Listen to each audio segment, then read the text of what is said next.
Hello friends, welcome back to our YouTube channel chem visual. आज video रे आमे comparison देखिबा कहार कंपैरिजन देखिबा ना यूपीएस एवं एनपीएस। कहीं आम एवं जाचु आमर जो गैजेट नोटिफिकेशन आसी जाइए तुम यूपीएस में, तो जोटा कि तुम लागू हे तुम 1 एप्रिल 2025 रु ताने तुम मैंने आइदर चूज कर एनपीएस नहले यूपीएस। तो ता आगु तुमको बुझा पड़ो कि कौटा बेटर हे तुम ताले तुम से अनुसार ताकू चूज कर सो दैट तुम जो परवर्ती समय तुम से पेंशन को माने पाई परिबो। कहीं वंस तुम जदि एनपीएस रु यूपीएस को जाउछ ताले रिवर्स हो पारिबो नाही।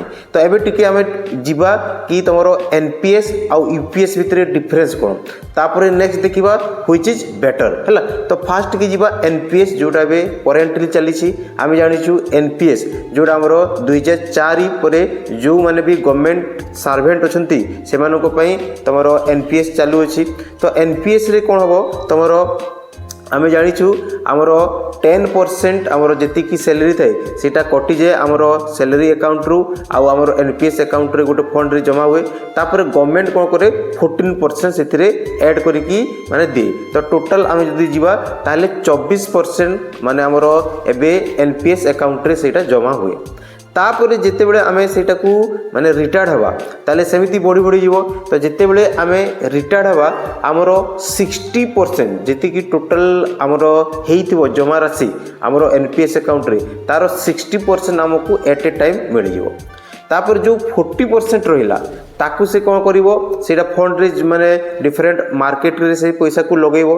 तापर सेटा डिपेंड अपन माने सेटा इंक्रीज हेछि कि कमी छि तार वैल्यू को रखी तापर जेति की अमाउंट गुटे कैलकुलेट हेबो। जेमिति सपोज 60 ईयर परे तुमको 80 ईयर की 85 ईयर जाए तुमको माने से पेंशन देबो।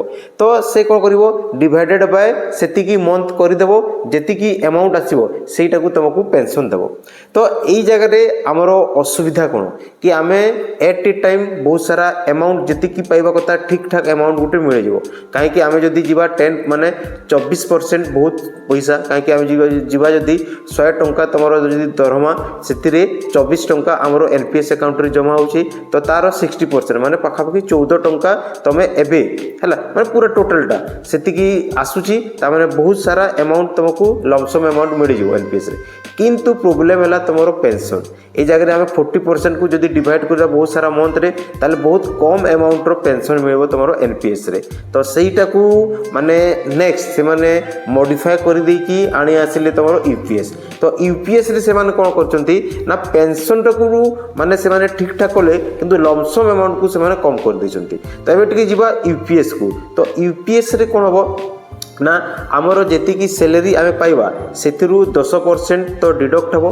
तापर गवर्नमेंट कौन करिवो 18.5 माने 18.5% से तार कंट्रीब्यूट करिवो। माने जदि टोटल जीवा ताले 28.5% कौन हम तुम टोटल कलेक्ट माने फंड रे जमा हो। तापर से माने जो पैसा पाइबा तो सहीटा डायरेक्ट तुम से कटोनी माने जमी आम एनपीएस 60% पाऊला तो तुमको यूपीएस रे से भाया देवनी। तो यूपीएस रे जो लमसम अमाउंट जोटा एट ए टाइम पाइबा सेटा केमिति कैलकुलेट हो ना लास्ट जिते तुम रिटायरमेंट टाइम रे जेतिकी बेसिक पे पाउथबो गोटे वर्षर एवरेज नेबो। तापरे कौन करिवो से एवरेज वैल्यू सहित जेतिकी तुमरो डीए पाउथबो तार परसेंटेज को कैलकुलेट करा जिवो। जेतिकी हेबो तार 10% नेबो। तापर 10% नेला परे कौन करिवो मल्टीप्लाई करा जिवो तमे जेतिकी मंथ सर्विस करिछो।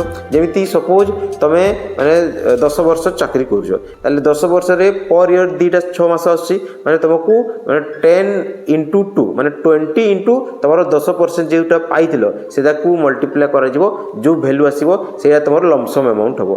तो एई जगह रे प्रॉब्लम हला लमसम अमाउंट बहुत कम होई जिवो। काहे कि मु जो कैलकुलेशन कराइतला देखुथिलु से जगह रे से माने 45,000 बेसिक पे नहीं। तो से जगह रे लमसम अमाउंट जे जदि 25 वर्ष चाकरी करछि ताले तारो माने 4 लाख पाखापाखि होउतला माने 8 गुणा पाखापाखि बढ़ुतला। तो एबे जदि आमे हमरो बेसिक पे जीवा जेतिक अछि तो आमे जदि रिटायरमेंट टाइम के माने जीवा जदि 25-30 वर्ष ताले मैक्सिमम तमरो 3% माने 3 गुणा कि 4 गुणा हबो बेसिक पे।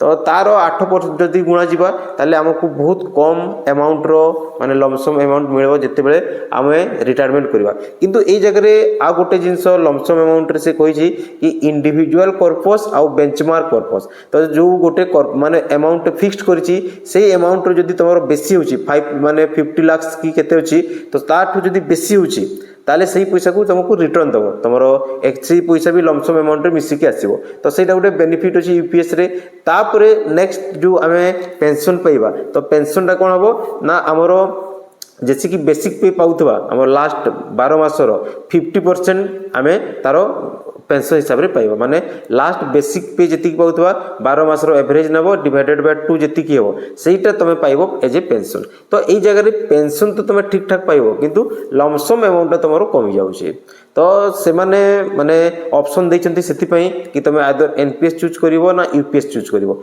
तो यूपीएस रे एटा माने एश्योर्ड करा है कि तुमको पेंशन माने 50% मिलिबो हला किंतु एनपीएस रे केते मिलिबो कोन मिलिबो सेटा तमरो सिक्योरिटी नाही तो पेंशन हिसाब रे जदि जीवा माने यूपीएस भलो किंतु जोटा लमसम अमाउंट हिसाब रे जीवा ताले एनपीएस भलो तो एबे तुम पाखरे ऑप्शन तुम कोडा चूज करिवो जोटा कि हमरो मे तुमरो एप्रिल तुमरो 2025 रे सेटा को तुमको चूज करबा को पड़िबो आइदर और तापर एई जगह रे आ गोटे जिंस मु कहि रखे एबे माने तुमरो पीएफआरडीए एई तरफ रो गोटे माने पब्लिक रिव्यू पे जो एबे गेजेट नोटिफिकेशन आसी तार पब्लिक रिव्यू पे गोटे माने से माने देइचंती कि तमरो मत कोन अछि तो तमे माने जाई कि जो पीएफआरडीए वेबसाइट रे जाई कि ताकू तमरो मत रखि परिबो तुमको को पॉइंट टा माने ठीक लागुनी को पॉइंट टा तुमको ऐड करिवार अछि तो जहां भी तमरो मत रखि परिबो सेही वेबसाइट रे जाई कि तो आज रो वीडियो रेति कि धन्यवाद।